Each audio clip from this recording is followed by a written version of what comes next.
This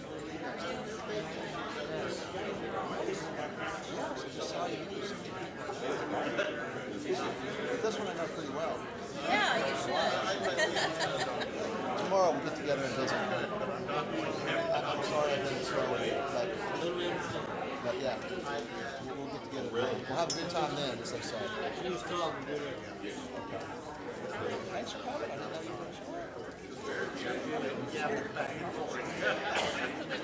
didn't know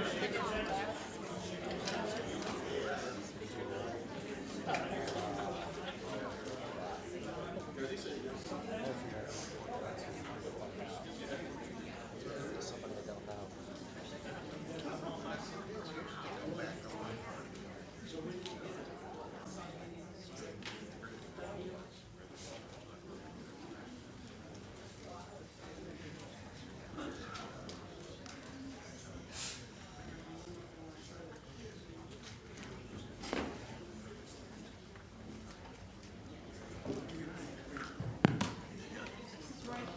He's in the first row.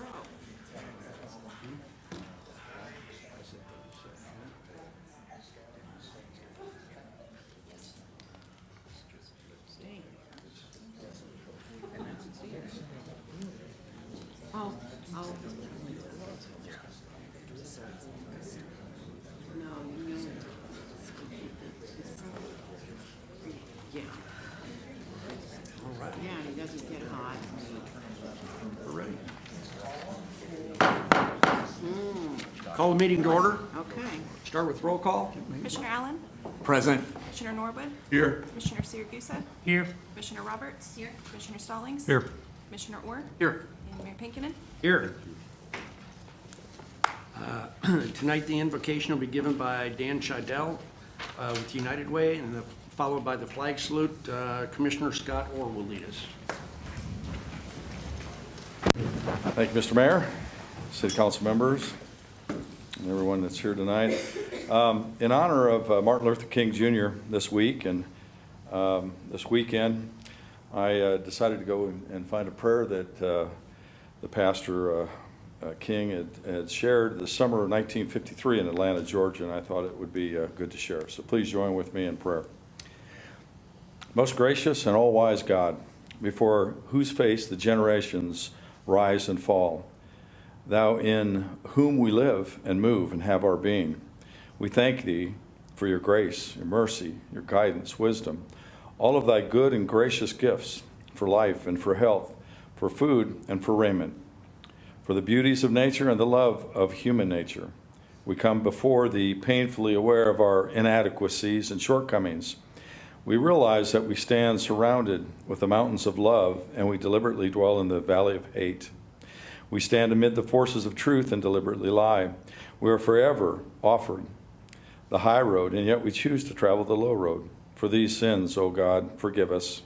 Break the spell of that which binds our minds. Purify our hearts that we may see thee. O God, in these turbulent days, when fear and doubt are mounting high, give us broad visions, penetrating eyes, and power of endurance. Help us to work with renewed vigor for a warless world, for a better distribution of wealth, and for a brotherhood that transcends race or color. In the name and spirit of Jesus we pray. Amen. Amen. Please join me in the pledge. I pledge allegiance to the flag of the United States of America and to the republic for which it stands, one nation, under God, indivisible, with liberty and justice for all.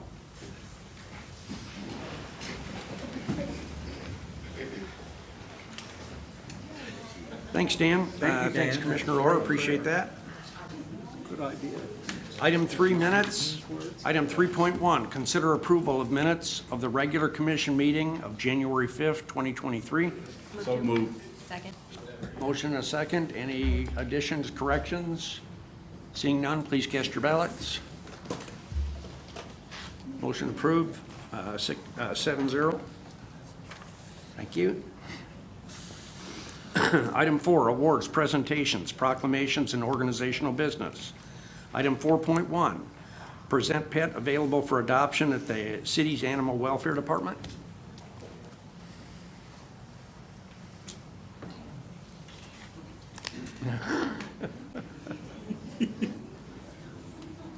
So this little girl is Molly. She is a 3 to 4 month old Hero mix. She's still got a little work to do on her socialization skills. She's a little nervous around people a little bit, but she's very sweet. She is good with other dogs, and she is ready for her new home. She is located in Pen 20, and she's just a really good girl, really sweet, aren't ya?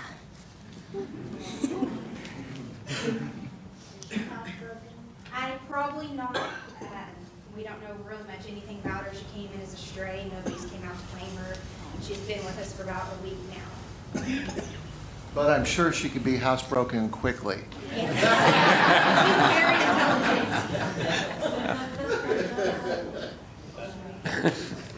intelligent. It's a very easy process because pen 33 probably would have been the one for here today, but he ain't here. He's at my house.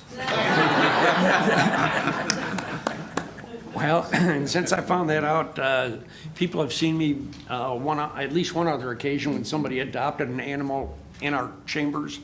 I gave him a coin. So Commissioner Zaragoza, I'd like to present you with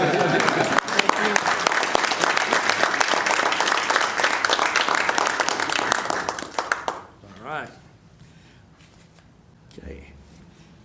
Item 4.2, recognize City of Enid Employee of the Month for January. Is that you, Gerald? Yes, absolutely. That's me. I mean, not you, but you know who.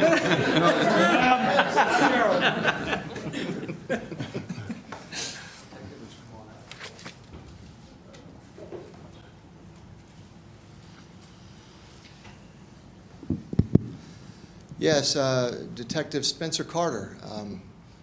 You've been here since November? I've actually worked with the department for about 6 years now, but Okay. for being a detective, I've been at it for about 2.5 months now.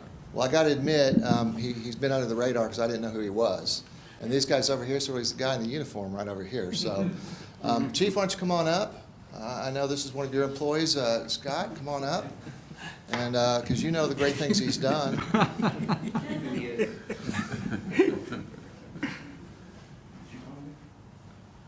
Sir? It's a nomination process of employees. And then Scott with a team of folks, I think David, Hunter, Everett. Obviously, you're not on the committee. I am not. Detective was nominated and selected. There was a reason I was standing over there. Yes, just so that I could call on you and help you. I'll be honest, I got the notification that Spencer was nominated for the Employee of the Month, and I was not allowed to tell him. And I went back to detectives and said, you need to be at city council meeting. He said, why? I said, you'll find out when you get there. So it's a little bit of a shock to him. It was also a shock to me. I'm not sure who nominated him for the award, but I will tell you that Spencer is very professional. He just completed his polygraph certification. That is a lot of work. It's about 6 to 8 months worth of work, a lot of studying, a lot of testing of people, and he's taken that on along with doing his regular job as a detective. So he's the kind of guys we are looking for. I have 23 openings if any of you are interested, but this is the type of employee I look for, an officer. Congratulations.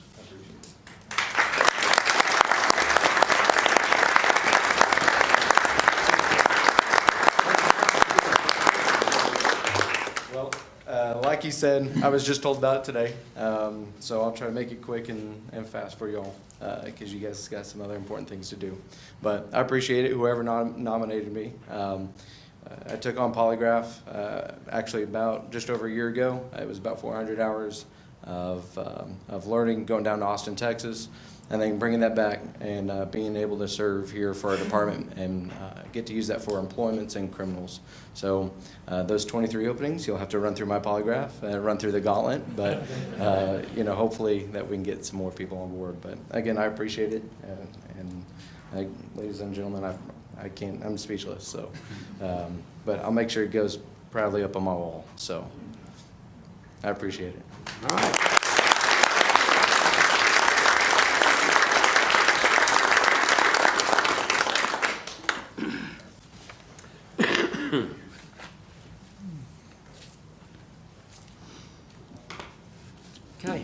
Item 4.3, present Enid Writers Club proclamation. I'd like to start with a couple of comments. The Enid Writers Club has been around for a long time. The other day I got to go to a birthday party at one of the homes here in town and celebrate a 100-year birthday with somebody there. Well, we have organizations that have been around that long as well. So this is a chance to recognize those achievements. So Peggy Chambers, if you could come forward, and anybody else that you might want to come with is welcome. I'd like to get my whole crew up here. There you go, bring them up. As they see on TV, come on down.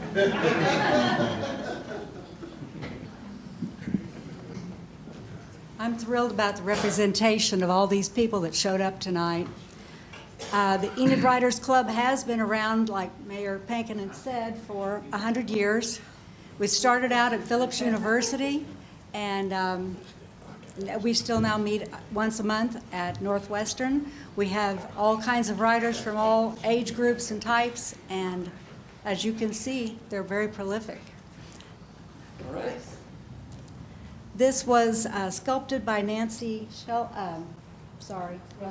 Russell, and she's out of Alva, but she's an Oklahoma artist, and she presented this to us. Okay. Thank you. I'll accept that on behalf of the city, and we'll make sure we hang it in an appropriate place, and thank you very much. Thank you. Let me put that up here, and I have a little proclamation I'd like to read at this time. Reads as follows.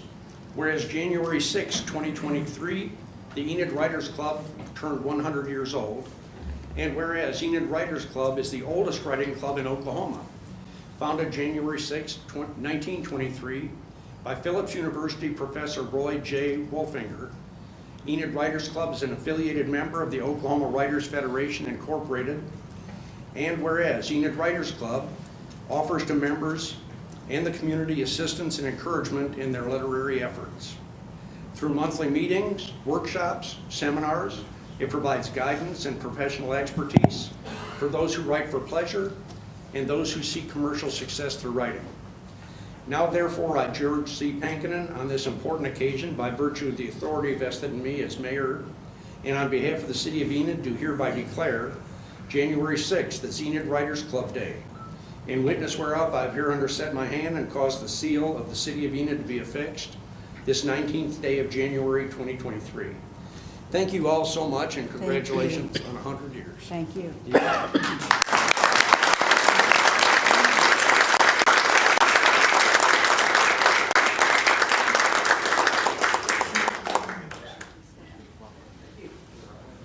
There you go. I got about 25 pictures there.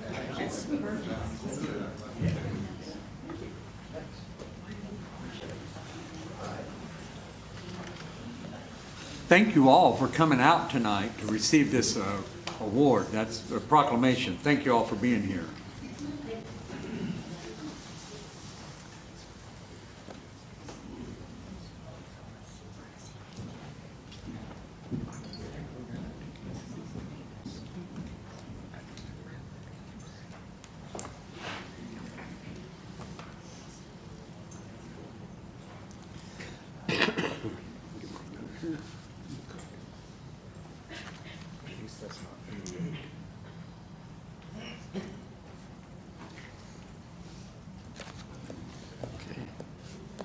It's like a wedding and all the groom's side left.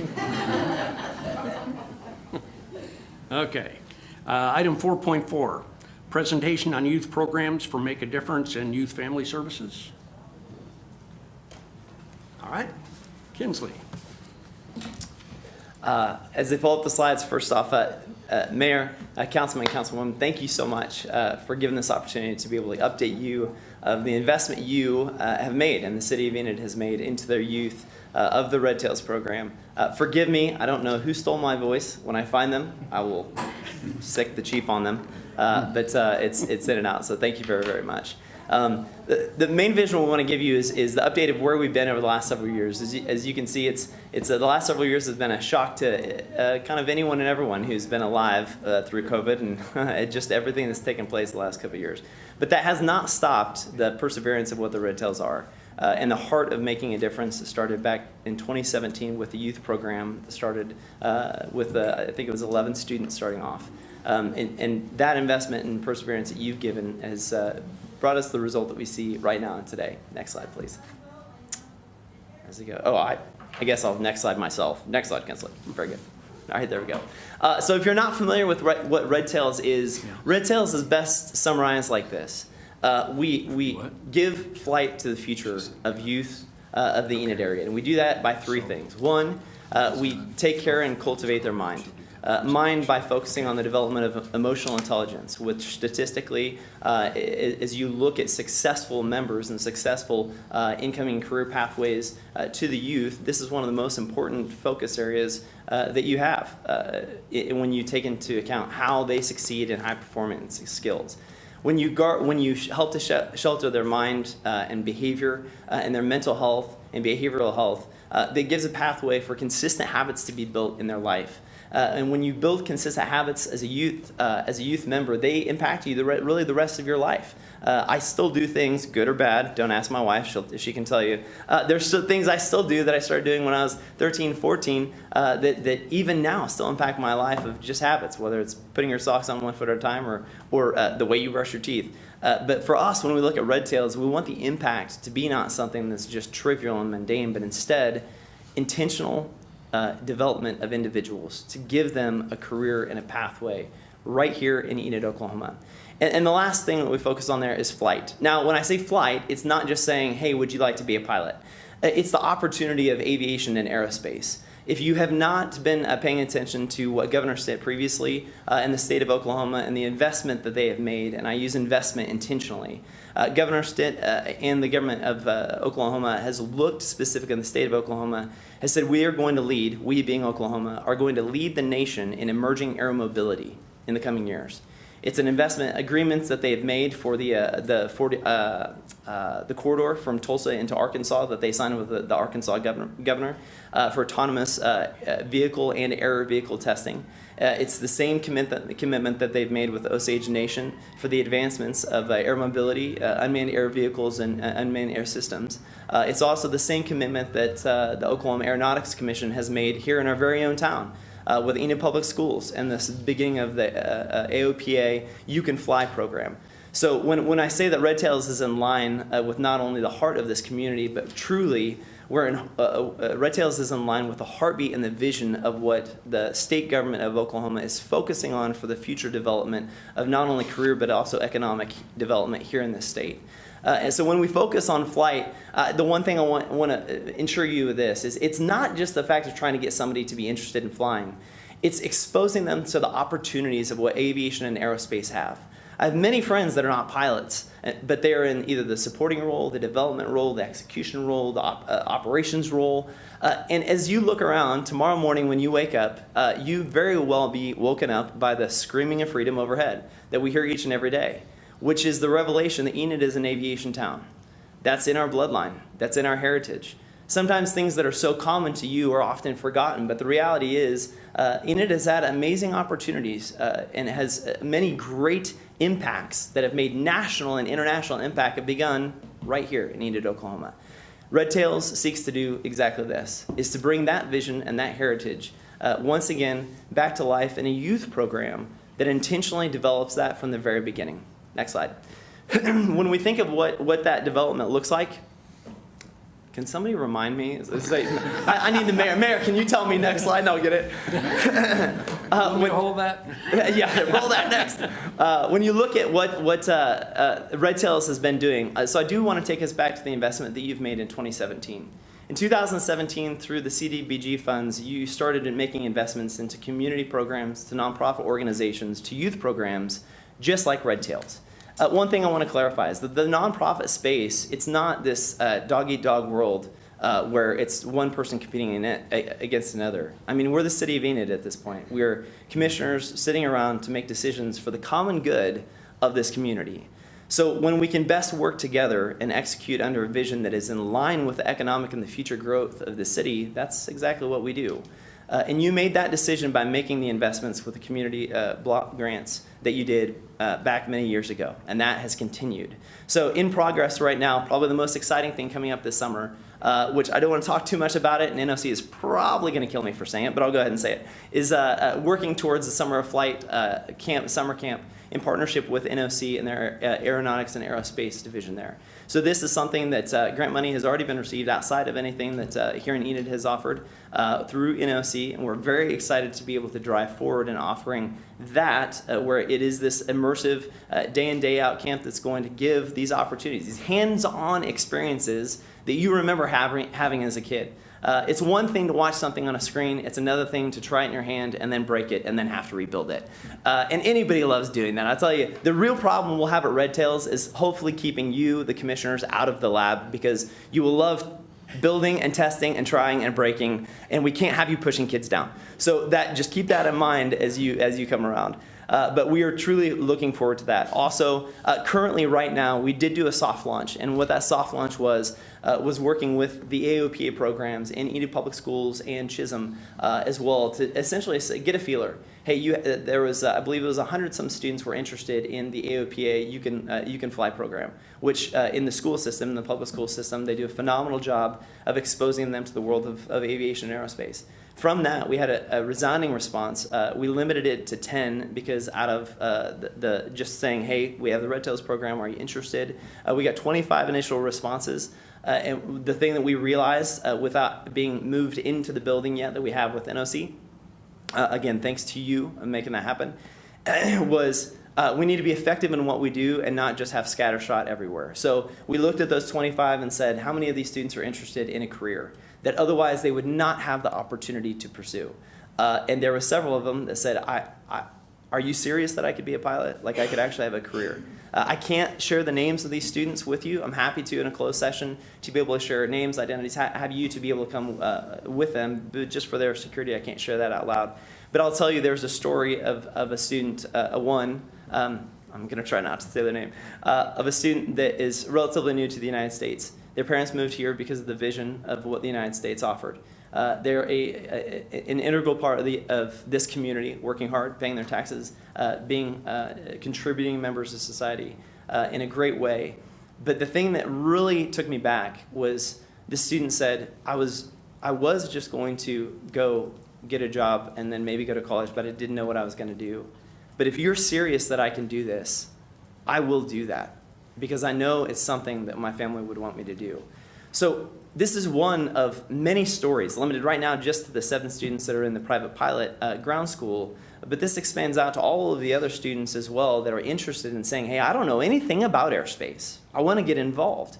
For every one of the students currently represented, there's 10 more behind them that have this similar idea of all they need is the opportunity to see it.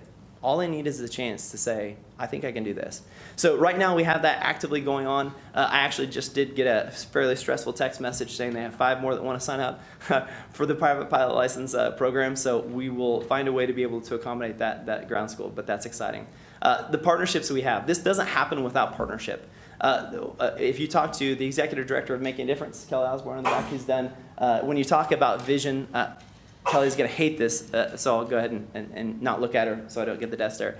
But vision like Justin Simmons and Kelly are the vision that is required to create something like this now. It takes a true champion to have the guts to step up and say, we need to do something because there is a massive gap here. And it is because of that strength and confidence that they had back in 2017 to apply for the CDBG grant, to just try to do a program.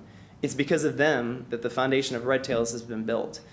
So when you look at where we're at currently, it's not people said, oh man, is Red Tails having to be its own thing because it didn't work? No, actually, it's because Making a Difference was so effective and worked so well at making an impact. It's because of that vision that we're expanding out and doing exactly what the city has asked us to do at this point.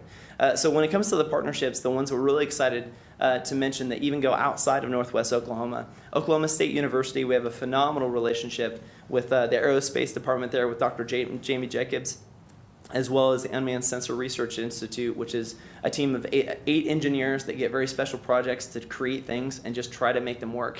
So they're very excited not only in what Enid has to offer, but most importantly, being able to integrate together with summer camps and getting that pipeline of development going even into Oklahoma State University. One of the most exciting calls that I got last week was Rose State College. And now Rose State College down in Oklahoma City was not a college that we'd intentionally gone after, but this is how you know Red Tails is working. I got a call from an individual there that said, hey, we've heard about Red Tails up in Enid. Can you tell us a little bit about more about it? Would you mind coming down and sharing what Red Tails is kind of all about? Didn't necessarily know. It was after meeting with them, finding out that they are looking to develop a workforce development program that focuses on aerospace and aviation. Again, the opportunity. So when a two-year tech trade college from Oklahoma City is starting to hear about the great things that are happening in here in Enid, Oklahoma, that means you're doing something right. So again, thank you for the boldness to step up and say, we are going to invest and we are going to support this. Lastly, before I say next to myself, is the alternative high-performance career opportunities for Enid, the Enid economy. When you look at what that means, the question that I've gotten often, just as a board member on making a difference and one of the visionaries of helping Red Tails to come about is, well, this is great, Kinsley, but doesn't aerospace take them out of Enid? No, it doesn't mean that it takes them out of Enid. Not at all. All it means is that when you have a source of developmental students that are excited about a career, industry comes to you. That sounds crazy, but I can prove that as one of the opportunities I had to go to, it was a conference where they were hiring airline pilots.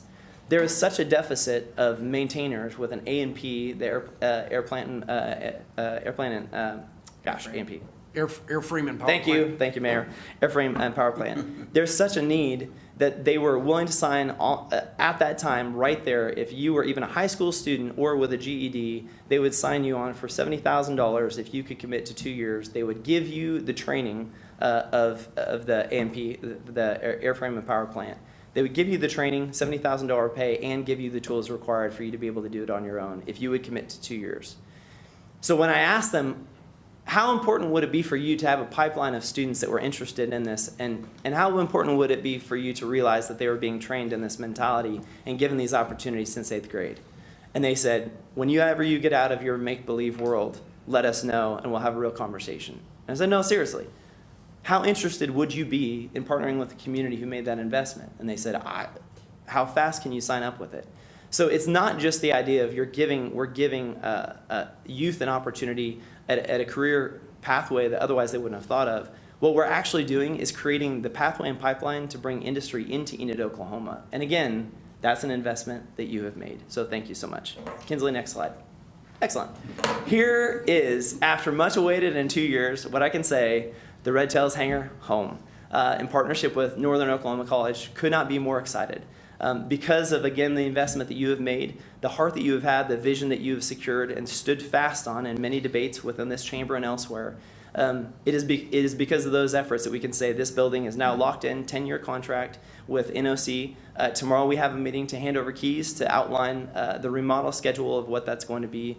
And this offers not only ownership in place for the youth program to be able to consistently offer up to 50 at a time. Now that doesn't mean 50 total. That means 50 at a time, so that could be up to 150 a week, depending on how we break out the schedule. If there's a lawyer in the room, don't quote me, because I will introduce the executive director later who actually knows the facts, but those are the preliminary numbers we talked about. But when you talk about the impact of that program in conjunction with the heart of what Making a Difference Counseling and Youth Services has done, you have this holistic solution of not only giving kids a career pathway opportunity, but then giving them the behavioral health, the mental health, and the emotional intelligence to be able to actually achieve that all in one facility. Thank you for doing that. It is exciting to call this home. And with that, we look to have at least a minimum of 1 flight room and then what we call the lab, essentially that kind of lab area, minimum having that up and operating by March so we can actually start hosting the ground training for the students, that private pilot ground training for the students there inside the building. And we look forward to the grand opening that each and every one of you will be at. Here's the timeline that we have just moving forward from here. So marketing launch February 10th. This was bumped back initially from January 18th, which previously was, but I knew that we had this coming up and we didn't want to actually market until we were physically in the building. That just didn't make sense to us. So February 10th, our marketing director and strategist is going to be going forward with the launch of the site, the website, and the sessions process to include all the forms, documentation, everything you need with that. Minimum access, February 18th is what we're looking for. That minimum access is for the staff, the team, executive director, program director, as well as making a difference in counseling, getting our feet set. This is taking into account the simple fact that we realize there's going to be construction taking place, so not at the risk of jeopardizing anybody's health or safety of operations. We'll get in there, but that is the target. First community event, looking for March 10th. This looks, hoping for this to be more of just, again, kind of an exposure experience, whether that's partnering with the UAV section of the police department, whether that's partnering with the highway patrol. Really, it doesn't matter. There's so many aviation opportunities here in Enid. It will be something, and it will be great. But March 10th is when we're looking for that for kind of the open community. Not yet the grand opening, but getting charging, marching forward. And then launch day, starting with the soft launch, bringing the 7 students plus the additional students that had previously signed up in that soft launch. The 15 students starting with the weekly program, March 21st is our target for that. The real thing we're ramping up on is looking at the summer program, is really the hot and heavy focus for being very intentional with it. This is what just a very general week looks like just for you. The curriculum goes very in depth of what that is and what's taught and how it's taught. But first day, Monday, is kind of staff prep day. That's to be able to do staff training. That's to make sure that we as a staff, or the staff is doing their due diligence and not only caring for the staff, looking over the curriculum, but also most importantly, taking care of the youth. Because guarding and protecting not only the mindset, but also what we teach them is critically and of the utmost importance to making a difference and the Red Tail staff. Wednesday looks like a community service project, whether that is there, which I would assume that you guys, the commissioners would like that, the city would like that. But whether that's there physically at the building, whether it's doing something for somebody out and about, cleaning up an area, active service, whatever that is, that's kind of the offsite opportunity for the Red Tails. Thursday, or I'm sorry, I skipped over Tuesday. Tuesday is lesson day. That lesson day is kind of the sit down, the hands-on, but sit down, more discussion type topic, talking through the emotional intelligence aspects of it, the critical problem solving, methodology of root cause analysis, things like that. And that's in preparation for the lab day on Thursday. The lab day is the fun stuff. That's the flying, the breaking, the testing, the trying, all of the things that are required for real deep, knowledgeable growth. And then Friday is what we've reserved for kind of the monthly opportunity experience. We don't want to just have events for events' sake. That's a waste of time. So why would we do that? We are very intentional with what we do and what the staff does and what the team focuses on. So we thought it better to have one great, impactful event a month and give ourselves that time to really make it something that's truly life-changing instead of just throwing up multiple events that really don't serve their purpose. So that's the general outline.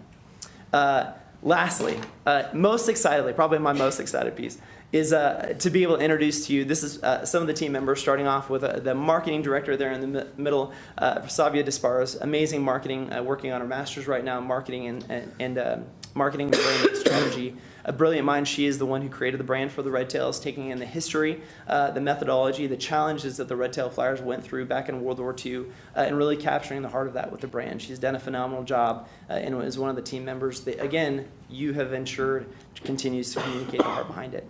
Deidre Gurry, program director. So she has a heart, if you don't know who Deidre Gurry is, she has a heart for teaching youth about flying. I mean, she loves it. I believe she may be the only woman in Oklahoma that has flown to every single airport in the state of Oklahoma. She loves general aviation. She has a heart for it and a history for it, and she was a perfect choice for that. But most excitedly for me, not that the other team members aren't, but it's exciting for me because to be able to introduce to you the right person in the right place for the executive directorship. I'll close with this, is strong foundations take time to cure. If anybody knows anything about laying a foundation, which I don't, I had to research it, but I'll go back to a story. One of my friends who lived next door to the gentleman who was responsible for the laying of the foundation of the largest tower down in Oklahoma City. For 3 years, that architect lived and worked next to him. And he said, aren't you just responsible for the foundation of that tower? Like, how long does it really take? And how does it feel to be the person that works so hard and so diligently on something that nobody will ever see? And his response to my friend really captures me even now. He said, I think you have it all wrong. It's because of the work that I have so diligently done for these last several years. It's because of that work that great success will be built upon it. What people will look at the beauty of the Devon Tower is not just because of the structure. It's because of the hard work that no one will ever thank me for, but everybody appreciates that it's strong. and the foundation that you have laid over the last 5 years with making a difference, with pouring into Kelly and the team, with believing in a vision that at times seemed to say, where are we going? When are we going to get a building? How can we get this solidified? You have sowed the seeds of growing a strong foundation. And it's with great excitement that I introduce to you, just to give some background to yourself, the executive director of the Making a Difference Red Tails, the Red Tail Flyers, LaShondra Redmond. If you wouldn't mind coming up.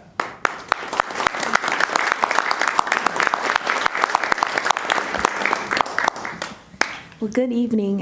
It's so great to be here with you tonight. My name is LaShandria Redmond. I'm also known as Net. And I've come on board with Red Tails as the executive director. My background is in education. I have worked in Enid Public Schools. I just recently left Enid Public Schools. And I also have a background in performing arts as well as youth and program development. And so I've seen a few of you here before in the past with my work with another after-school program here in the city. I'm so excited to join Red Tails, just to be able to be a part of something where it offers students an opportunity to see the possibilities that they can have. Whether they actually become a pilot or not, that's up to them, but to be able to just give them a little bit of hope, to give them an opportunity to grow and develop emotionally and mentally, and just provide mentorship to them, as well as giving them the opportunity to just explore other avenues and things that they could possibly, and get involved in and what they could become. And when I think about Red Tails, I think about my son. He's a middle schooler, and this is just exactly what he would be interested in, and something that I feel like I would want my child to be a part of. So thank you so much for this opportunity to speak, and I'm excited for what we will do and what we will continue to see with this program in this city. So thank you. Thanks so much.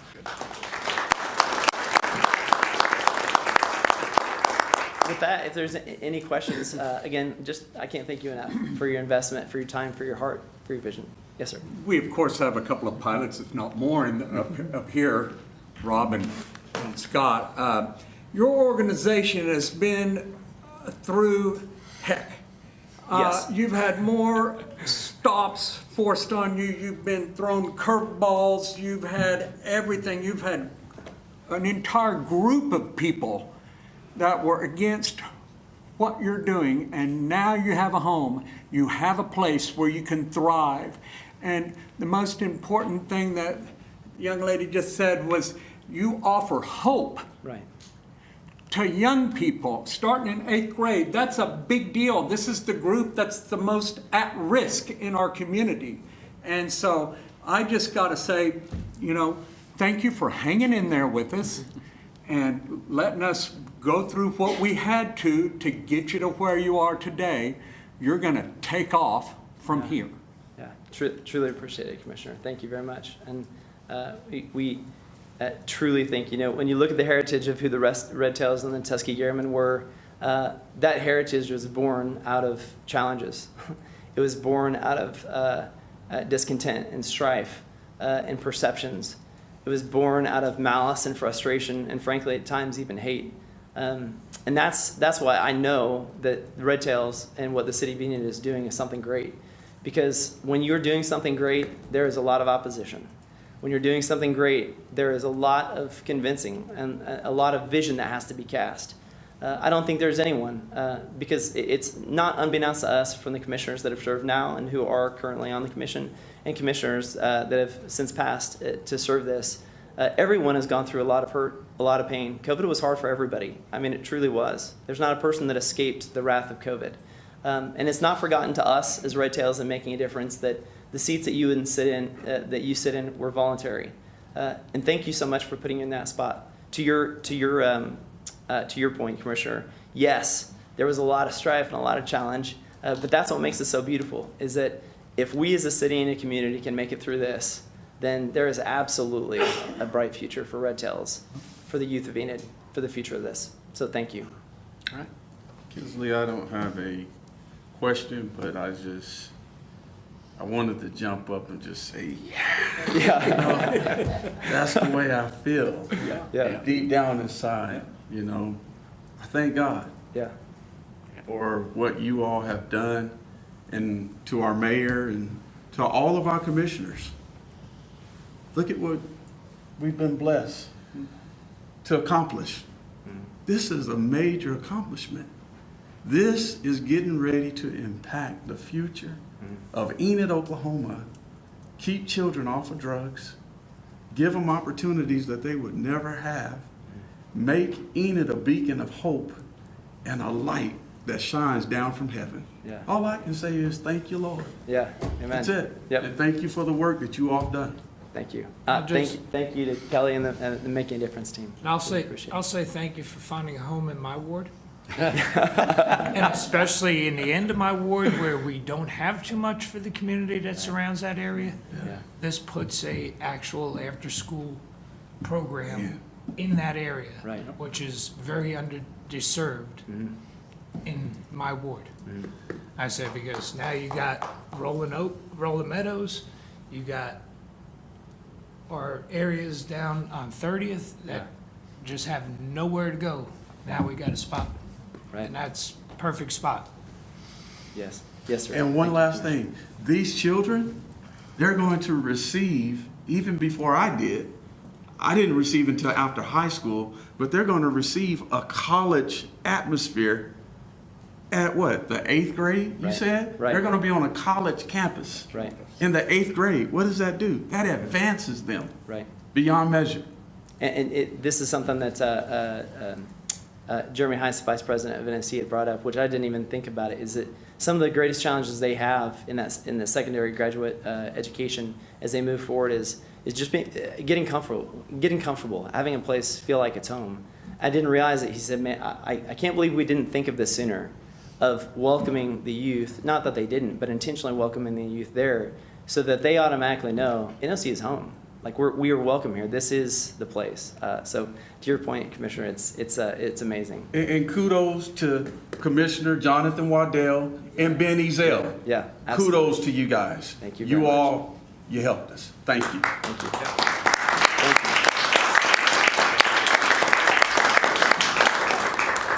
I appreciate it, Kinsley. Thank you. Thanks, man. And I think we have one more wants to speak. Trey? Tree Kelly? Yeah. Good evening. Thank you for having me, and I just want to thank you all for the gift of that money. When Whitney, Commissioner Roberts, called me to tell me that we were going to get over $50,000, I nearly dropped the phone. That doesn't happen. Money doesn't fall from the sky for nonprofits. We have to beg and walk on our hands and knees and scrape by. And so that was truly a blessing and just a gift from God. And I know that it wasn't an easy decision on how that money would be spent. And so I want to thank you, because by investing in making a difference and by investing in Youth and Family Services and the other youth services agencies, you are investing in your community and in the future of your community. So thank you for that. All right. So I will get on. I want to tell you just a little bit about our programs. We have 5 major programs, but then we have all these little programs that people really don't know much about.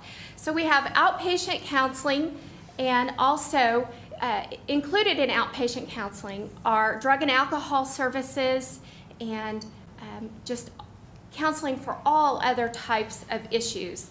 We have school-based counseling, which I absolutely love, and I'll get into that in a few minutes. We have an adult and juvenile drug court program. When I tell you how much money we save, Garfield County, your mouths are going to drop. We have an emergency youth shelter. And then we have 2 transitional living programs. So in our shelter, we have dormitory style rooms set aside for 16 and 17-year-olds that want to live with us until they turn 18. We basically finish raising them. And then once they turn 18, they can move into our transitional living program for 18 to 22-year-olds. That is open to the public. We get referrals. We constantly have a waiting list. But Those programs are just thrilling, and they're really what helped me lay my head down at night, and I'll tell you more about them in a minute. These other programs on the other side of the column there, we have community at-risk services, school-based pantries. You might not realize that we have pantries in the middle schools and the high schools, and I'll tell you a little bit about that here in just a minute. But we are partnering with Vance Air Force Base to provide a mentoring program, and this we are starting with our kids in the shelter and the kids in our transitional living program, but hopefully it's going to grow and we're going to cover Enid with it. We do some prevention programs. We have teen dating violence education, and also we're teaching Botvan life skills. We had a huge Project Santa this year, our biggest ever, which I'll tell you, I don't want to give away all my fun news right now. But then we also have a first-time offender program. And so when I get to tell you about all these fun little nuggets we do, I think you'll understand why we are such a jewel in North Enid. A little bit about how we get paid. You'll see private insurance is the tiniest portion. There are very few people that come in with insurance. And we never turn a child or a family away for an inability to pay. So that's why we count on grants and donations. And grants and donations is a very large chunk. And I'm really proud of our community and how giving this community is. And you help grow that chunk right there with your gift this year. And then we have lots of state contracts and federal contracts. We contract with Office of Juvenile Affairs, Department of Health and Human Services. We partner with HUD because that covers our shelter and also our transitional living programs. So Oklahoma Behavioral Health, Department of Mental Health and Human Services, so just lots and lots of contracts that keep us going. So we offer, I need to move back because that is so little. So if you don't mind, I'm just going to scoot back here so I can see what I'm doing. With our school-based counseling, we offer bachelor's level counseling, but we also offer master's level counseling. Oh, I think I'm moving this in, jumping forward. Over the last fiscal year, in school-based counseling, we served 1,005 children in Enid. This program is awesome because not every parent can take off work and get their kid and get them to a counseling agency. And not all counseling agencies can do nighttime. And we know that there's telehealth available now, but try sitting a 5-year-old down in front of the camera for Zoom for an hour. It's going to be chaos. We tried it. They like to show you their bedroom, play with toys. The dog comes along, we lose them.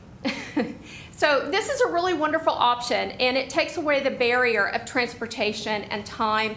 And we're right there where we can help them if they're having a crisis moment. And if a teacher is having a moment in the classroom where all of a sudden it's chaotic and the whole ability of the other children to be able to learn has been taken away by the behaviors of another children. We have a counselor that can come right in there and take that kid out and be able to work with them through whatever is going on. Drug court. I am so proud of this program, and I'm so glad we closed the office on Grand and we moved drug court into our office there on Oxford, because now we get to see all these people every day and we get the regular interaction back and forth. We have 51 participants right now, and generally that runs between 40 and 50 a year. It can take them up to 2 years to graduate from our program. It is really difficult for them to be in the drug court program because they have agreed to do this rather than go to the Garfield County Detention Center. So they are coming to see us in the beginning as many as 10 times a week. So holding a job is going to be hard. Trying to ask off work, I mean, we're lucky we have a lot of employers that call us and say, okay, let's see their schedule so they can try and work this out. Eventually they'll get down to just coming up once a week. But it costs Garfield County Detention Center $22,000 a year per person to house someone that's incarcerated. So we have 51 people. I'm only counting 49 in my dollar amount because 2 of those are juveniles. So out of the 49 adults in our program, we are saving Garfield County over $1 million a year in what you would be spending on their incarceration fees. So you have invested wisely when you invested in our agency. Our residential programs, I told you a little bit about them, but most people don't get the opportunity to come inside and see what it looks like. So I talk with my hands and I'm gonna put it down. Okay. I wanted to give you an idea of what it looks like. So here's some pictures. We have 3 rental properties. You can tell I'm thirsty. Thank you. Kinsley can help you with that clicker. Yeah. Just say slide. If I say next slide, no, I got it. Thank you. Thanks. Goodness, you didn't. I was fixing to pass one down to Morale. So we have 3 rental properties. These are all on Jackson, so they're close together, and they each have 2 bedrooms. And so that way, our kids can share rides, and they can head to work or come to group therapy, whatever it is that they need to do. It's really nice to be close together. Plus, they also have that camaraderie and that friendship with each other. Because when they first start our program, we don't let them have family over. We don't let them have friends over. And sadly, I have to say that sometimes family is not going to be the best group of people for you to be around. And generally, the friends that you are with when you're making bad choices are not going to be the best friends to be around. So we give them a period where they're just working on themselves and their life skills and coming to group and learning those basic life skills. And they bond together and they get through this together as a cohort. So we're really proud of that program. And there's pictures of the bedrooms. Recently, CDSA's Youth Build program came and painted our bedrooms, and they were hideous. So I am so happy that I can show you these nice pictures here. We can house 24 kids, but we never do. We are licensed to house 14 kids. Generally, we carry 6 to 10, and the reason that number might seem kind of low is 2 things. We have to have enough staff to work 24-hour shifts to watch all those kids. And then it's such a dance of what kids you bring in compared to how they'll fit with the kids that you've got. If you have someone who's been perpetrated on, then you don't want to bring someone who's been accused of perpetrating, even if it was a sibling. And that is so common, I can't tell you. We have an influx of kids who identify as a different gender, and so we want to try and be respectful of that and make sure that they have their own bed, their own bedroom and their own bathroom. And so when we're doing that, we have to look at who's in here now, who's on the girls' side, I would not want that job to save my life because it is such a dance. But we get calls nearly every day. Kids that come to our shelter come from Department of Human Services, Child Welfare. They might bring them up because they've been removed from their home. And that's generally the main reason that we get our kids. They've been moved usually in the middle of the night, late at night, because their home is not safe. And they show up with very little. So we instantly go out, we have to get them new clothes, socks, underwear, shoes. We try to keep cabinets full of those new items for kids when they come in. We also get kids from Office of Juvenile Affairs. Not violent kids, but kids that have made some pretty bad decisions, probably because they haven't really had the best modeling in their home. And OJA has identified that, and they think they're going to be better off with us than they would be in their home, and there's really no other place for them to go. Then we also take kids who are runaways, and word of mouth spreads, and we get kids that come up and sign themselves in all the time. And that's why we have a special license for the 16 and 17-year-old program, and we are allowed to take them. The state approves of that. So, oh, and another reason we have kids, I love this, we give parents a cooling off period. So I don't know if you've ever had an explosive teenager in your home and you think, I cannot do this anymore, I give up, this is not working, I don't know how to protect my other kids. They can come and stay with us. We can set up their counseling services. We can set up family counseling. We can give everybody this opportunity to cool down and let cooler heads prevail and figure out the best placement for these kids.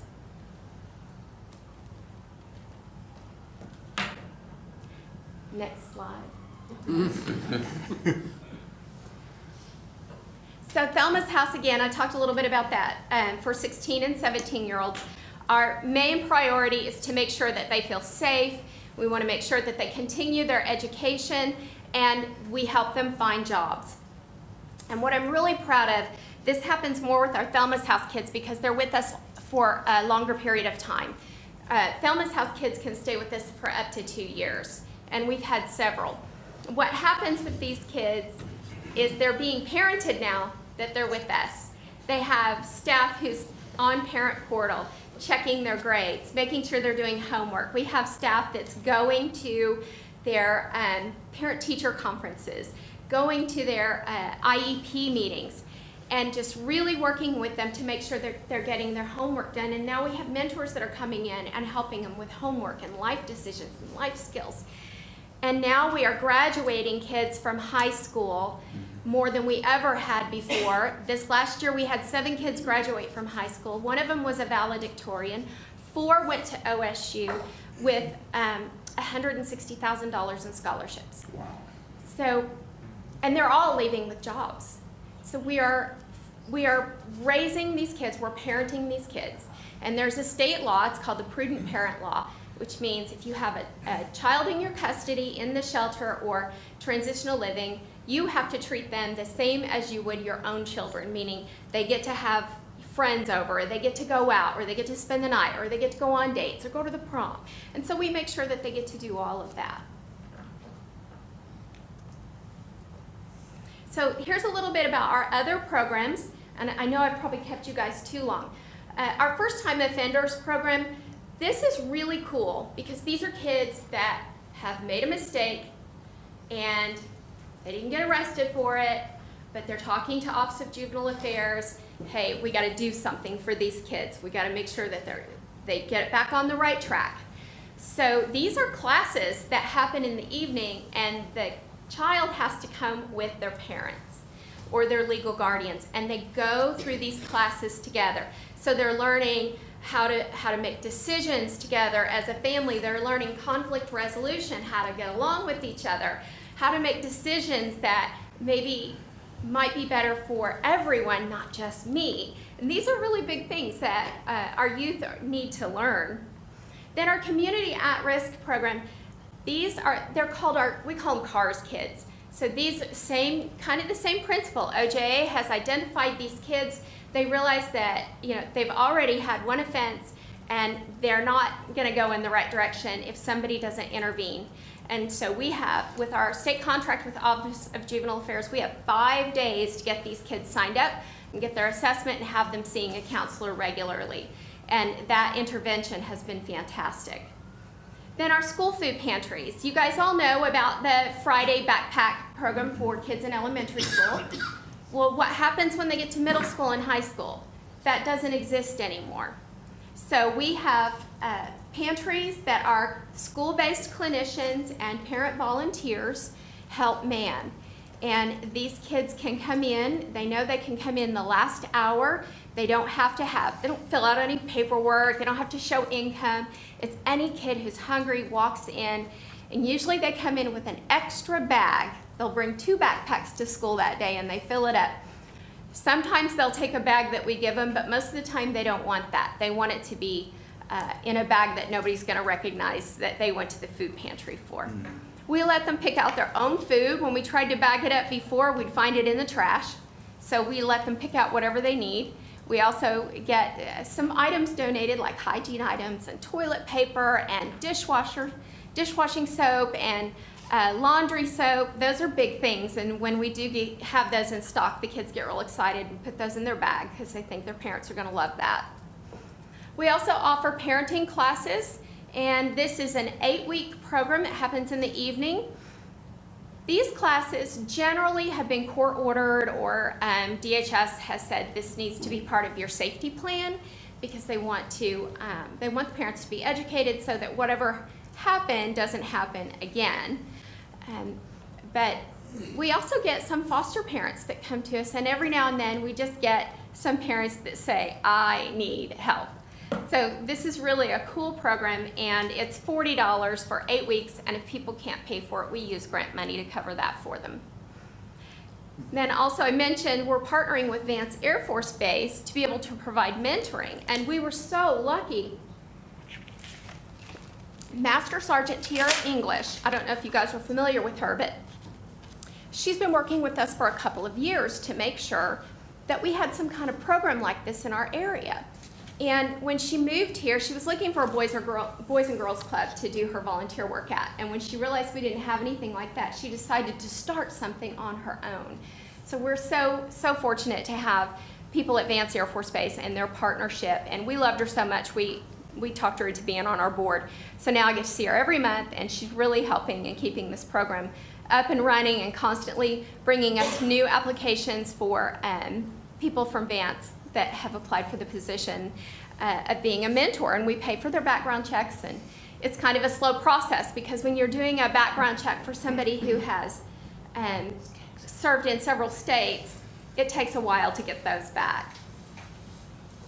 And then we have started a teen dating violence program, and I love this. We have tried for a long time to get in Enid Public Schools, and then COVID hit and threw it all down the drain. So we had to start from scratch.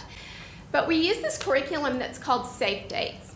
And we finally were able to get in to see all of the freshmen. We got them in one big room, and we had 770 freshmen. I couldn't believe there were that many.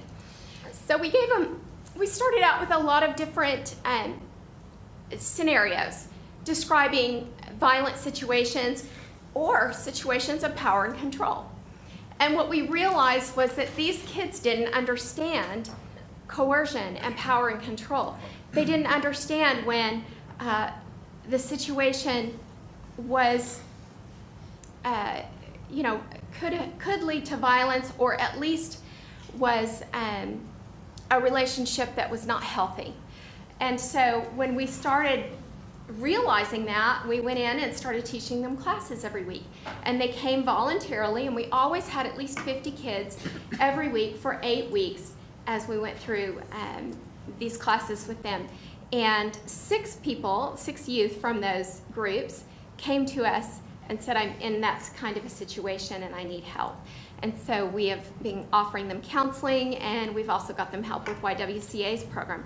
So it's really, really been awesome to be able to get into the schools and to do that. Our Botman Life Skills Training Program is where we go in and work with kids in an entire classroom. We get them for an hour at a time. We teach them just basic things about bullying and peer pressure and making decisions that are healthy, and teaching them, to avoid drug and alcohol. Just a gamut of tobacco was a big thing in there. So that's been really successful and helps us meet some of our contractual agreements. Finally, our Project Santa program. I absolutely adore this program. It's my favorite time of year. And this year we were able to provide gifts for 422 kids in Enid and in Drummond. So that's just from people at Vance and people all over the community, churches and banks and tag agencies. They all want a part of helping kids at Christmas, so it's pretty exciting. These are just a few pictures I wanted to show you because this is what you've done for us. These are the things that you've helped us with that incredible grant that you gave us. I don't know if you can tell that the windows are tinted in that picture, that's our lobby. So we were able to put up the secure entry and security film so that that glass doesn't shatter. We've also used the money that you gave us along with ARPA funds to put in that secure entry with access control. So now people are not free to just walk in and out. And when you're dealing with a group of people who have had their children removed, they're coming off of substances, or they're dealing with a lot of different mental health issues, safety is a factor. And we have done a very poor job of keeping our facilities safe.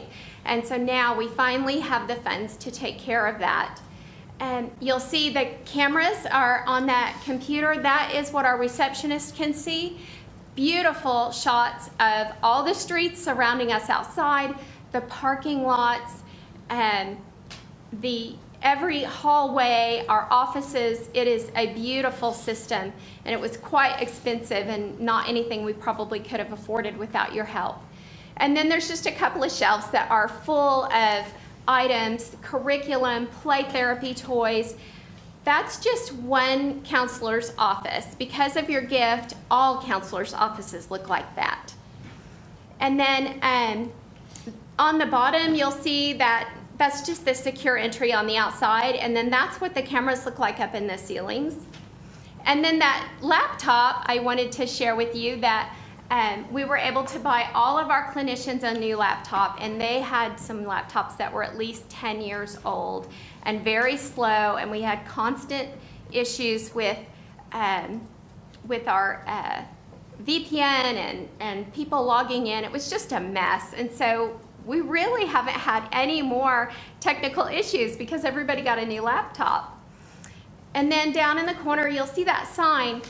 That sign is not in place yet. That's a mock-up that was sent to me. But with your money, we were finally able to get a sign. We've never had signage on the front of that building, and we're very hard to find. So we're really excited to have that coming. And then the very last picture, that is the playground that you guys were able to give us through the CDBG funds last year. So if you'll remember, I showed you pictures of a fallen down, broken wooden mess of a swing set. And now we have this beautiful, professional, commercial grade playground. So thank you very much. I just wanted to show you what you did with your CDBG funds last year. And that wraps up. So thank you for letting me squander on. I know I kind of get lost in thought because I get so excited about all the services that we have. But I just want to thank you. And if you have any questions, I'm happy to take them.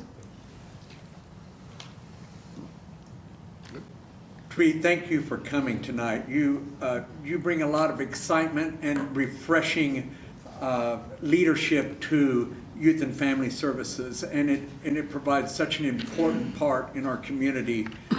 And I believe that you blessed us with information that we didn't all know, and that it's very important that you share that publicly in a place like this. So thank you for coming today. Thank you. And I invite you all to come when you get the chance and tour our shelter. I'd be happy to show you, and I can show you our drug court offices and just really show you everything that you've spent your money on. And I'd love the opportunity to do that. And Tree, I enjoyed the walkthrough that day I came out there with That was you. fun. And I could not believe all of the gifts. I mean, they were stacked down the hallway, across the back room, and up the other hallway. And I was like, wow, it was over 400 gifts donated for children. Well, there was over 1,000 gifts. Wow. And you came at the perfect storm of Christmas joy. So it was a good time to have you come through. That was amazing. I just want to say that, you know, by us investing into the lives of this community and these children, we've met career opportunities and social life for our children. So thank you so much. Thank you. Appreciate you all. All right. Appreciate it, Greg.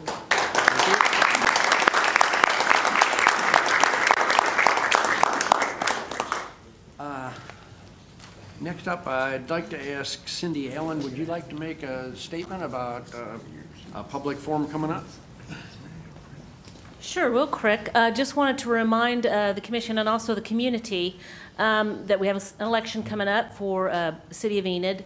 The Chamber of Commerce and the Enid News and Eagle are going to be sponsoring an candidate forum next Thursday night. That's a week from tonight, from 6 to 8, open to the public. There'll be more information in the paper about it starting this weekend, but it looks like we finally got all the candidates confirmed. So come out and listen and to what your candidates are going to tell you about what their vision for the city. And it'll be a forum-style event, so not a debate. It's just a forum. But I think if you want to talk to particular candidates, and you have an opportunity to also visit with them after. So just wanted to make that aware that on January 26th, that's next Thursday, at Stride Bank Center, 6 to 8 p.m., Enid City Commission and Mayor Candidate Forum. Thank you. Okay, thank you. All right, item 5, public comments. We have 6 people that have signed up for public comments tonight. I just want to, we haven't done this a lot, so I want to review the rules on public comments just so everybody knows. We're prohibited from Open Meetings Act from conducting business that does not appear on this meeting's agenda. So you may talk for the allotted 3 minutes about anything you want to. We cannot engage in dialogue that's not on tonight's agenda, even if it's been on a previous meeting's agenda. Of course, you may contact the mayor and any of the commissioners or city manager and staff regarding your concerns at any time. Everyone that is signed up to speak will be heard. Everyone can speak for up to 3 minutes. You cannot yield your time to another speaker. You cannot have multiple people come forward and have one speaker talk for 3 minutes for every person standing next to them. Please speak into the microphone and address the commission, not the audience. You'll be advised when you have 30 seconds left. Scott, will you keep track for me? And asked to take your seat when 3 minutes have expired. We appreciate your comments and ask your cooperation in respecting the time of all attendees tonight. So with that said, that's kind of the rules. We will go in order as people signed up. Mr. Rizal. Good evening. I want to talk to you all a little bit about the public library. And I've talked to some of you about the public library. In fact, I've talked to all of you about the public library in the last year because it's been a problem for that long. You all have appointed a library board and then added members to a library board who have been consistently discriminating against LGBTQ people in our community. And the library board meeting last week was so egregious as to almost be a satire of itself. It felt like a horrible episode of Parks and Rec, except that in doing so, a public body appointed by you all violated the First Amendment, violated the United States Constitution, violated state law, violated city charter, violated the Open Meetings Act. And this is not new.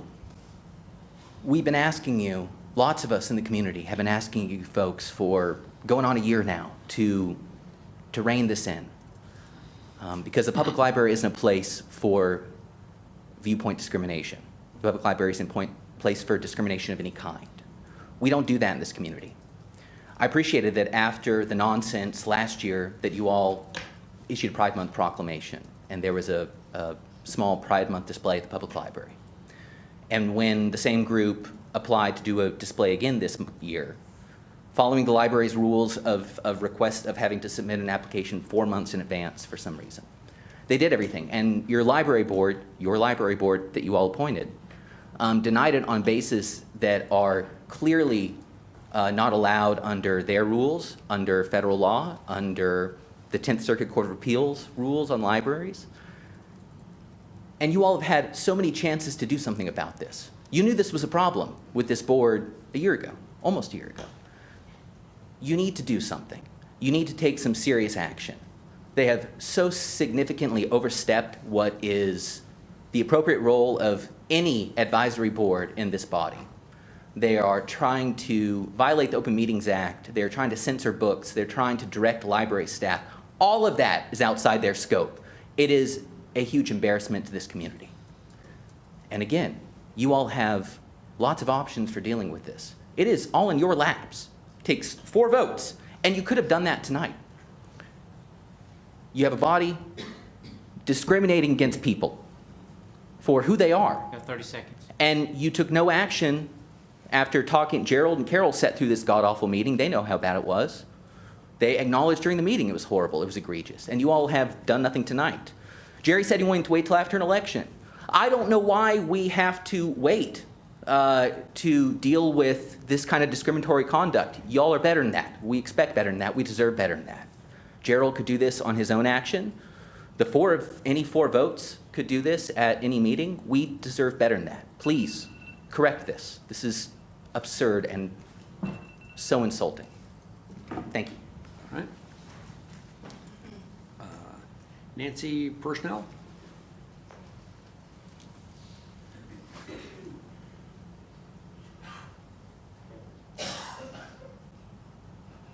Mr. Mayor and Commissioners, thank you for letting me speak. I'm Nancy Presnell. I'm chair of the Garfield County Democratic Party, and I'm speaking for the party and myself. And I have to agree with everything that Ben said. I was at that meeting, and it's, well, the anti-LGBTQ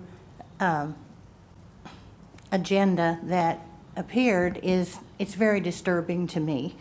Now, not only does that disfranchise about 10% of our city's youth, but it hurts people that I care about deeply, my friends. I'm very proud to be a straight ally, but I hate to see my friends being hurt and discriminated against.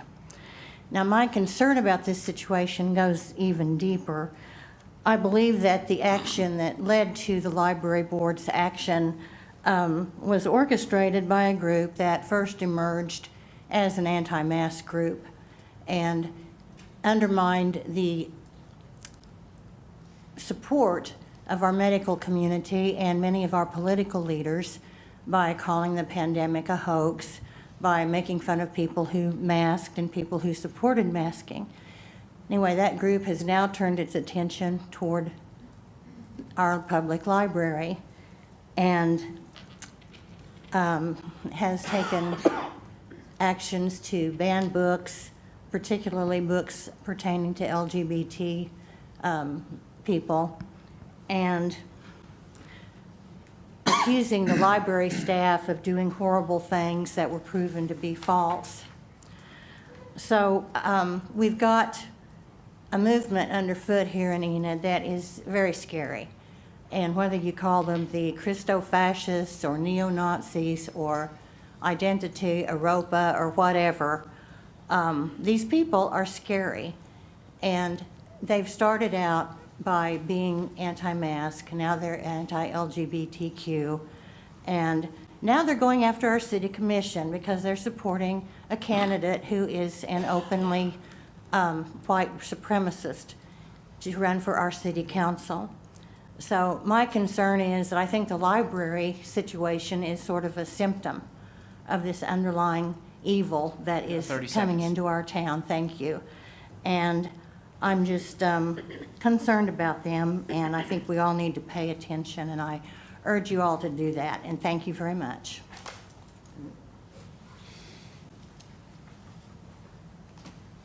Cindy Stevenson?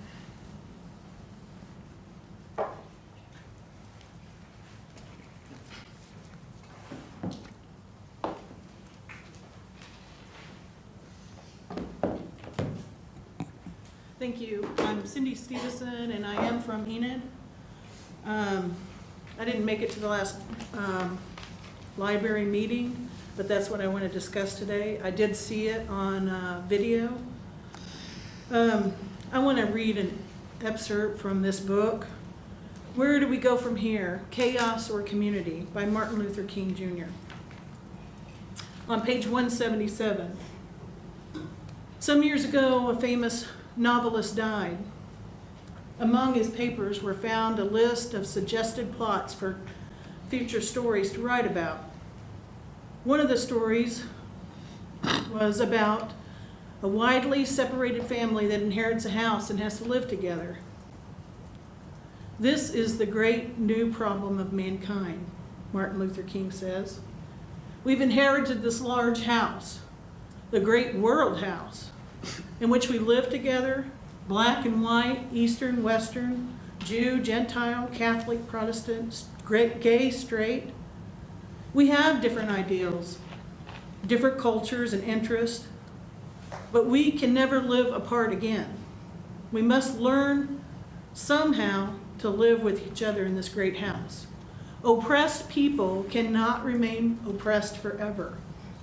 The yearning for freedom eventually manifests itself. But today, our very survival depends on the ability to stay awake, to adjust to new ideals, and to remain vigilant to face the challenge of change. In this large house we live demands us to transform this worldwide neighborhood into a worldwide brother and sisterhood. Together we can learn to be nice to each other, or we will perish as fools. I think we can create a sense of belonging here in Enid. We can play an important role in networks of supports. Jesus at the Last Supper was asked a question by a disciple, who is the greatest? And this is in Luke 22. And Jesus said, this is not the way of the kingdom of God. My table is different. Upside down, you might say.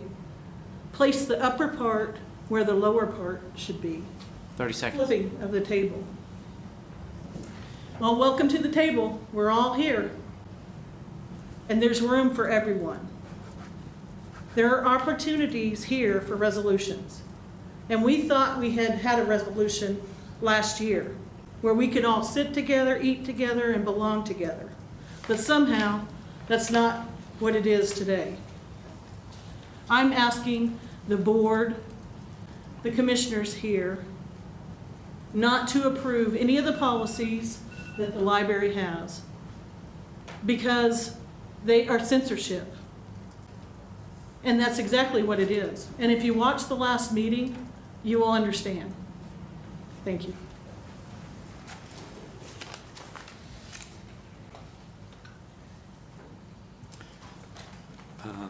Jenny Scott?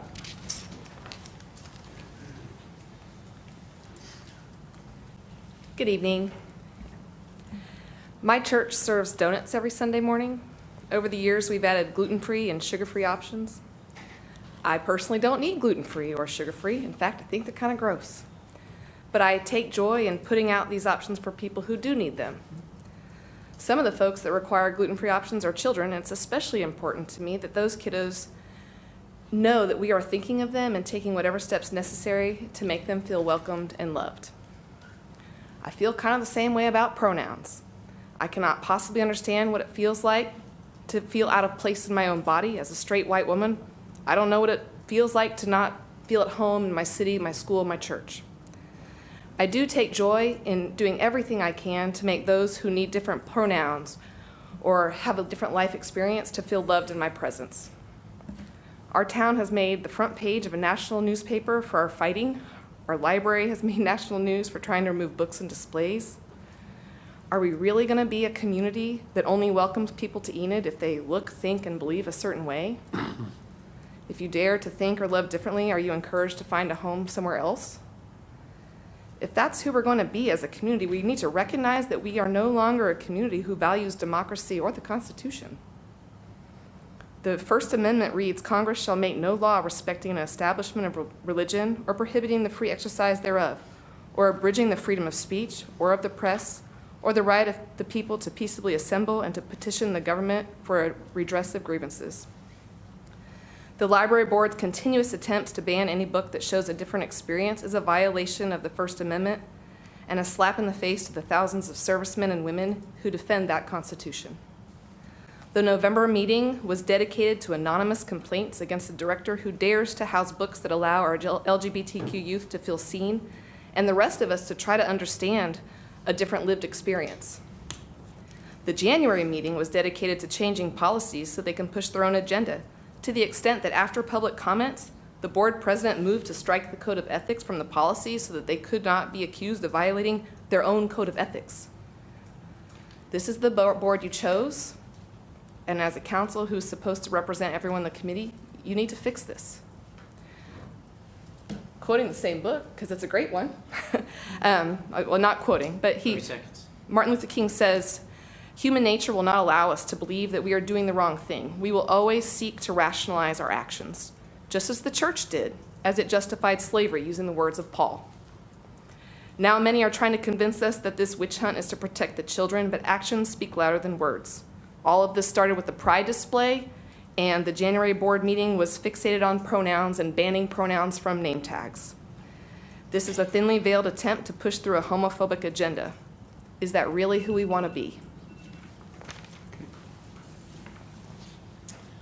Kinsley Jordan? Nope. Katrina Sunval? I'm sorry. Get your last name wrong every Martini. time. Huh? Martini, I'll answer to that too. Okay.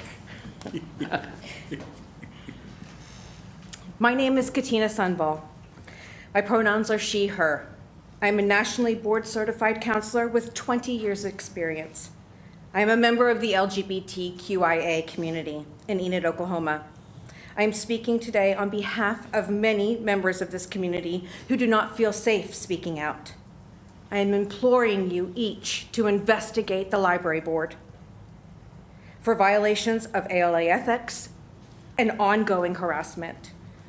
Harassment is a form of discrimination that violates Title VII of the Civil Rights Act. Harassment is any unwelcome conduct that is based on race, color, religion, sex, including sexual orientation, origin, age, disability, or genetic information. Harassment becomes unlawful when, 1, enduring the offensive conduct becomes a condition of continued employment, which it has for the library staff, or 2, the conduct is severe or pervasive enough to create a work environment that a reasonable person would find intimidating, hostile, or abusive. Offensive conduct may include, but is not limited to, offensive jokes, slurs, epithets, name-calling, physical assaults or threats, intimidation, ridicule or mockery, insults, put-downs, offensive objects or pictures, and interference with work performance. Harassment can occur in a variety of circumstances. The victim does not have to be the person harassed. It can be anyone affected by the offensive conduct. I am a member of this community, and I am being affected by the conduct of this library board. Myself and others in this community have been maligned as sexual predators and groomers by the library board at every meeting for the last year. Several presentations tonight were about the enriching and supporting our youth. All youth? I hope so. I would like to close by saying many of you on this board have said you love my family to my face and continue to vote to allow this to happen. I know elections are coming up, and what I'm about to say goes against so many the values that I hold dear. 30 seconds. Thank you. I am more inclined to vote for the white supremacist because at least with him, I know where I stand. Thank you.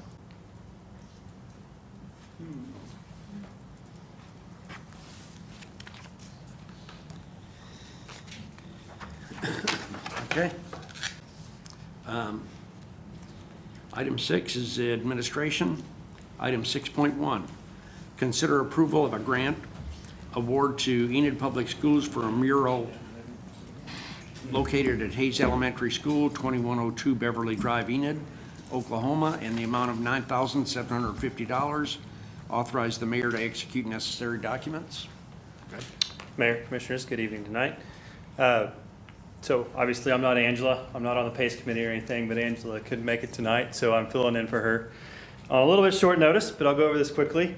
On December 15th, PACE was presented by Hayes Elementary School principal to do a mural at their school located along the south side, basically up underneath this. It was presented and approved, I guess is the right terminology, by PACE to be recommended to you all. Kelly Hopkins is here to discuss any kind of specifics on what the actual mural is. And with that, turn it over to you guys. We all know Kelly, and we know she does a good job. I move to approve this project. Second. Okay, motion and a second. Any other discussion? Seeing none, cast your ballots. Motion carries 7-0. Thank you. Item 7, consent items. Move to approve. Second. Can I Motion ask to one approve, question? please. Yep. I'm just trying to understand the accounting of the 4 last FYs on the, I guess when there was money left over from 2019, 2020, 2021. Which item are you talking about? I'm sorry, going with, 7.8, 7.8. 7.9, and 7.10. Bacon Scott, you and want to take that one? You bet. So, one of the things that's happened over the years, and Kinsley spoke on it to a little bit, Making a Difference had received $125,000 in prior years towards the purchase of a building. We were thinking about using it to, they had one building they were looking at in particular that didn't work out. We ended up purchasing the bank building, and they were going to use that money towards the lease, towards the bank money. That money never was spent, and so we have kind of shuffled it along and added it, that money as well as the last current year. In this, what you're seeing on 7.8, 9, and 10 is the 10-year lease at NOC for Making a Difference and Red Tails. okay, so where does that money sit? Is it still sit in the city funds, or is it transferred over to CBDG? It's federal money that when we put the money in and get it, then they transfer it over to us. And Thanks. that's the right way to say that. Thank you. And also, since you asked, I want to make note of as well, we receive these funds and we have a certain time limit, am I right, Scott, to spend these funds. And if we don't, what happens is we can lose it. We have quite a bit of money right now, quite a bit, that we need to find a way to spend by March? By May. By May? And Laura Gertie with our Yeah. she's our CDBG person. She's done a fabulous job of tying up a lot of loose ends and Understand. getting Thank us you. taken care of. Thanks. Okay, we had a motion and a second. Is there any other discussion? Seeing none, please cast your ballots. Motion carries 7-0. Thank you.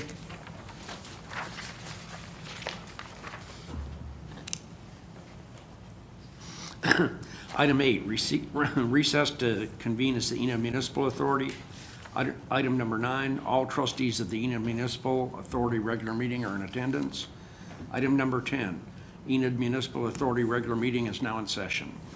Item 10.1, consider approval of the purchase of 4 trucks from Confidence Ford, Norman, Oklahoma, for Public Utilities Division in the amount of $216,440.40.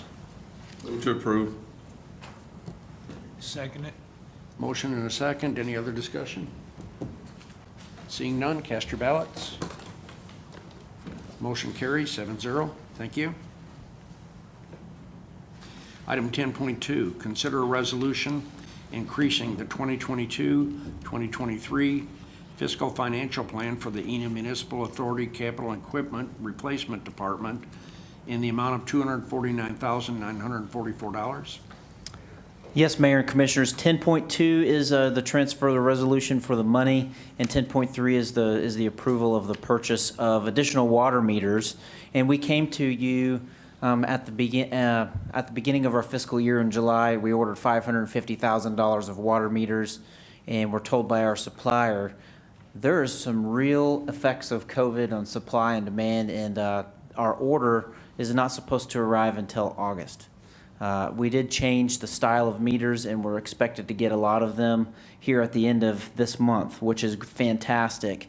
But this is a stopgap that will allow us to order enough. If we wait until next fiscal year in July, they're telling us that now it's about 14, 15 months before we can get more water meters. And so with the amount that we ordered now, if we order a little bit more here, we can have the stopgap and get us to when we can receive our next fiscal year order of water meters. So this is needed to continue making sure we have the ability to read meters well and continue to have revenue stream. Scott, these meters, we were discussing that program and everything else, the monitoring program, are these meters compatible with that program? Oh, yes, sir. At Neptune? Yes. Okay. Is that a motion to approve? I make a motion to approve. Okay. I'll second it. Motion and a second. Any other discussion? Please cast your ballots. Motion carries 7-0. Thank you. He also discussed 10.3. It's consider approval of sole source purchase of Neptune water meters from Core and Main LP, St. Louis, Missouri, in the amount of $249,944. Move to approve. Second. Motion and a second. Any discussion? Cast your ballots. Motion carries 7-0. Item 10.4, consider a resolution increasing the 2022-2023 fiscal financial plan for the Enid Municipal Authority in the amount of $96,000. Move to approve. Second. Motion and a second. Any discussion? Cast your ballots. Motion carries 7-0. Thank you. Item 10.5, approval of claims in the amount of $438,653.15. Move to approve. Second. Motion and a second. Discussion? Cast your ballots. Motion carries 7-0. Item 11, adjourn to convene as the Enid Economic Development Authority. Item 12, all trustees of the Enid Economic Development Authority regular meeting are in attendance. Item 13, Enid Economic Development Authority regular meeting is now in session. Item 13.1, approval of claims in the amount of $200,000. So moved. Second. Motion and a second. Discussion? Cast your ballots. Motion carries 7-0. Thank you. Item 14, adjourn to convene as the Enid Public Transportation Authority. Item 15, all trustees of the Enid Public Transportation Authority regular meeting are in attendance. Item 16, Enid Public Transportation Authority regular meeting is now in session. Item 16.1, approval of claims in the amount of $3,290.35. Move to approve. Second. Motion and a second. Any discussion? Cast your ballots. Motion carries 7-0. Thank you. Item 17, adjourn to reconvene as the Enid City Commission. Item number 18, executive session. Item 18.1, consider convening into executive session to discuss the performance and continued employment of City Manager Gerald Gilbert pursuant to 25 OS 307B1, employment of individual salaried person, and reconvene into regular session to take any necessary action. Move to convene into executive session. Second. Motion and a second. Please cast your ballots. Motion carries 7-0. Mayor, I wanted to make sure and recognize one of our own, Rob Stallings, received, he was nominated, which is very important, but he received the Pillar of the Plains, and I think we should applaud.